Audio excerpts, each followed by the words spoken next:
Күндүн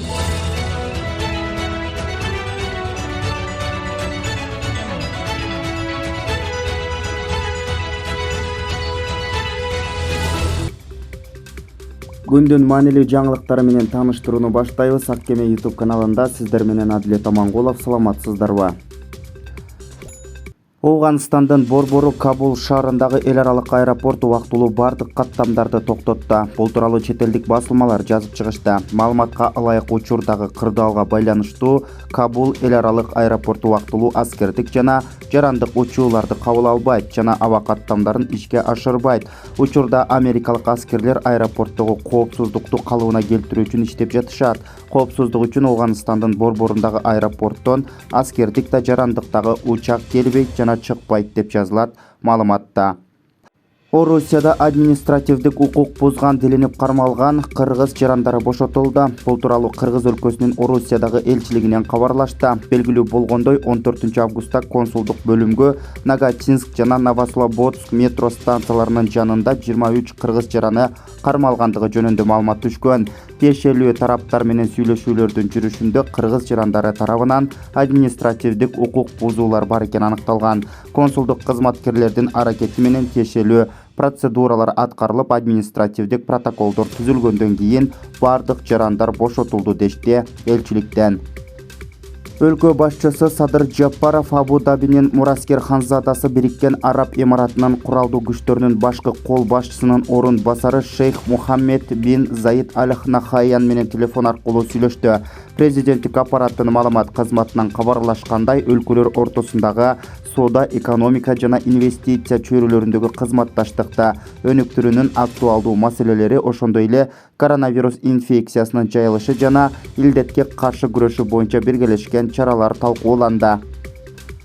Бишкек шаарына туркиялык өндүрүштөгү көп орундуу автобустар келет. Бул тууралуу Бишкек шаардык мэриясынын басма сөз кызматынан кабарлашат. Маалым болгондой, шаардык транспорт башкармалыгы Green Bus жоопкерчилиги чектелген коом менен меморандумга кол коюшкан. Ага ылайык 2021-2022 жылдар аралыгында Бишкек шаарына 300-350 автобусту жеткирүү мерчимделүүдө. 10-12 метрлик экологиялык таза жайлуу автобустардын биринчи партиясы ноябрдын аягына чейин Борбор калаага Автобустар ден соолугунун мүмкүнчүлүгү чектелген жүргүнчүлөрдүн ыңгайлуулугуна жана эл аралык стандарттарга, талаптарга толук жооп берет деп айтылат билдирүүдө.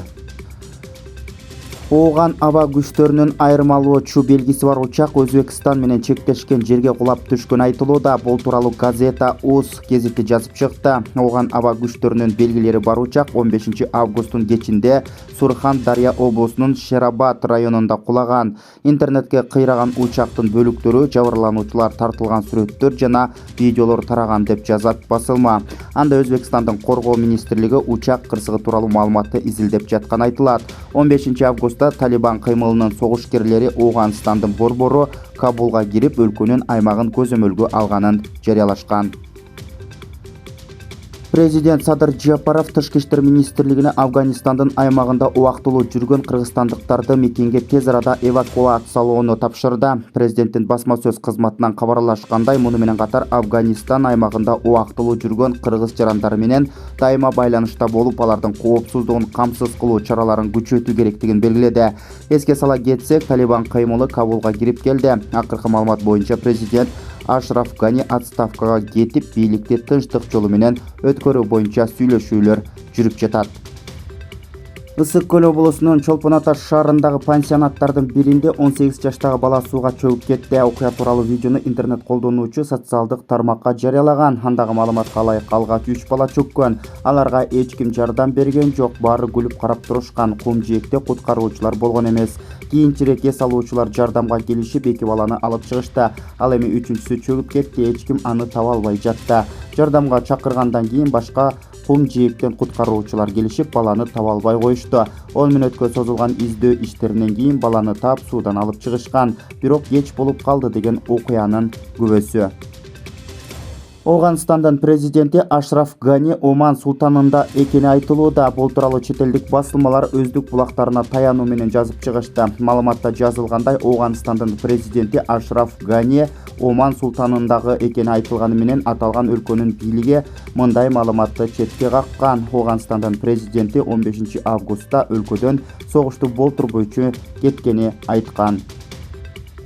Бишкек шаарында бильярд клубтарынын биринен өрт чыкты. Өзгөчө кырдаалдар министрлигинен кабарлашкандай, өрт 16 августта орун алган. Белгилүү болгондой, Медеров көчөсүндө Каган бильярд клубунун 4 дана пластик терезеси, жумшак эмерек кондиционер жана 50 чарчы метр шыбы күйдү. Өрт өчүрүүгө жалпы 2 өрт өчүрүүчү бөлүм тартылды. Өрттүн келип чыгуу себеби учурда такталууда.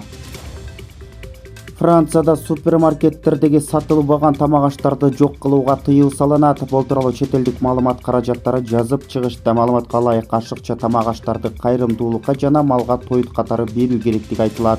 Бул эрежелерди аткарбоо чоң айыпка алып келери эскертилген. Эске сала кетсек, буга чейин Франциянын парламенти ашыкча тамак аш калдыктары менен күрөшүү боюнча мыйзамды кабыл алган. Ошондой эле 2025 жылга чейин тамак аш калдыктарынын жарымын кыскартууну көздөй тургандыгы маалым. Акыркы саатка алынган кабарлардын топтому мына ушундай жаңылыктар менен коштолду. Биздин YouTube каналыбызга катталып, коңгуроочону басып, жаңылыктарды биринчилерден болуп көрүп туруңуздар. Кийинки саатта угушканча аман болуңуздар.